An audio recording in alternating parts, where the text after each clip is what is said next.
Ինչպես է ստացվում, որ հատուկ պահպանվող տարածքից Զվարթնոց օդանավակայանի ԱԱԾ սահմանապահ զորքերի հսկիչ անցագրային կետից տեսանյութ է հայտնվում Նիկոլ Փաշինյանի ընտանիքին պատկանող Հայկական ժամանակի թելեգրամյան ալիքում։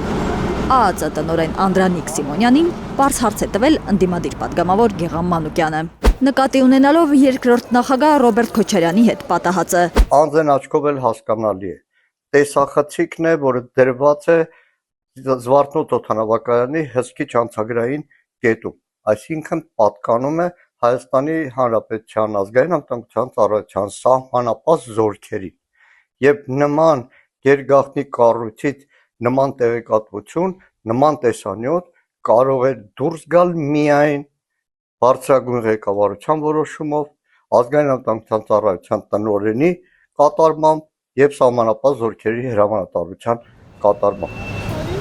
Նիկոլ Փաշինյանը ամբողջ պետական համակարգը ուղղակի ծառայեցնում է Ռոբերտ Քոչարյանին վարկաբեկելու գործին, նկատում են ընդդիմադիրները։ Հայաստանի վարչապետը ավելի վաղ հայտարարել էր, թե ընդդիմադիր լիդերները փորձելու են փախչել երկրից, բայց իր իշխանությունը թույլ չի տալու։ Մի հավաքեք ձեր ճամպրուկները։ Այս ֆոնին Հայկական ժամանակը գրել էր. Ինչպես է Քոչարյանը Զվարթնոց օդանավակայանով փորձում լքել Հայաստանը։ Այս մանր իշխանությունների պահվածքը Եթե որևէ Ալիևի կոշիկ լպստողի մտքով անգամ կարող է անցնել, որ նախագահ Քոչարյանը կարող է փախչել երկրից, նա չարաչար սխալվում է։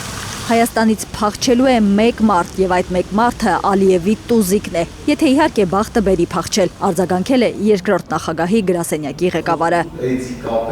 Բագրատ Միկոյանը հիշեցրել է, նախագահի գրասենյակը նախորոք է հայտարարություն տարածել, որ Ռոբերտ Քոչարյանը անձնական հարցերով 3 օրով մեկնում է։ Այնինչ կատարվեց, երկրորդ նախագահի համար սպասելի էր մարդու իրավունք ու օրենք խախտելու Փաշինյանի մարտավարությունը հաշվի առնելով։ փաստացի ապօրինի կերպով նախագահի ելքը արգելվեց, չնայած նշված էր, որ 3 օրով նախագահան գնալու է, ու ինչը սպասելի էր, ու այսքան ողջունված եվրոպական պաշտոնյաների կողմից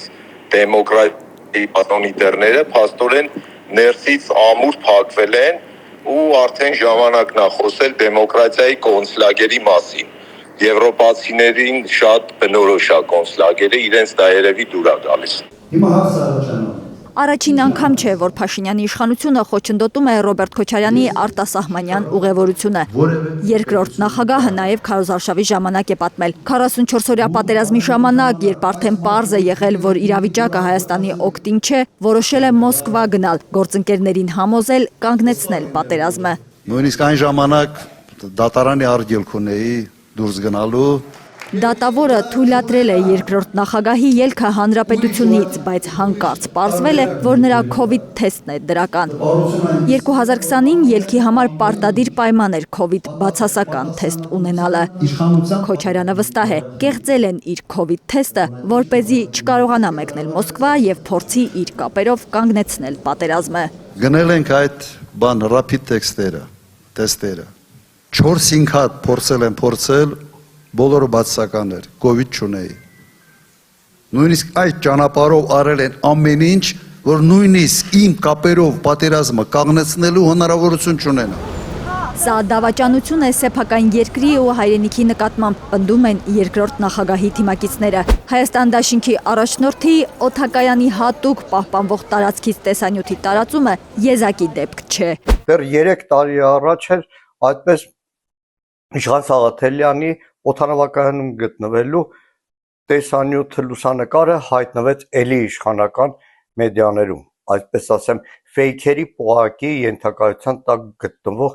սունկ կայքում։ Այդպես դեպք տեղի ունեցավ նաև ազգային ժողովում, երբ որ ազգային ժողովի միջանցքի անցուդարձը միանգամից հայտնվեց իշխանական քարոզչամեքենայի մոտ։ Ազգային ժողովի սերվերը հսկվում է էլի խիստ գաղտնի պետական պահպանության ծառայության կողմից։ Ով եւ ինչպես է կազմակերպում այդ տեսանյութերի արտահոսքը։ Իրավապահները կամ պատասխան չեն տալիս, կամ կիսատ-պրատ են պատասխանում Գեղամ Մանուկյանի գրավոր ու բանավոր հարցերին։ Սրանք բոլորը քրեական հանցագործություններ են։ Սրանք բոլորը ոտնձգություններ են քաղաքացու մարդու անձնական տվյալների նկատմամբ։ ԱԱԾ-ից մինչև ներքին գործերի նախարարություն, Քաղաքացու իրավունքները պաշտպանելու առաքելությունը թողած Փաշինյանի սև գործերի կատարմանն են լծված, նկատում են ընդդիմադիրները։ Էլ չեմ հաշվում այն համատարած գաղտնալսումները, որ առավոտվան գիշեր տեղի ունենում Հայաստանում։ Մեր բոլոր հայրենակիցները գտնվում են գաղտնալսման տակ։ Նիկոլ Փաշինյանը միայն խոսքով է Հայաստանը հռչակել ժողովրդավարության բաստիոն, իրականում բռնապետության է ձգտում, ընդգծում են Հայաստան դաշինքի ներկայացուցիչները։ Արփիս Քեսյան, Արմեն Ապրեսյան, Հայլուր։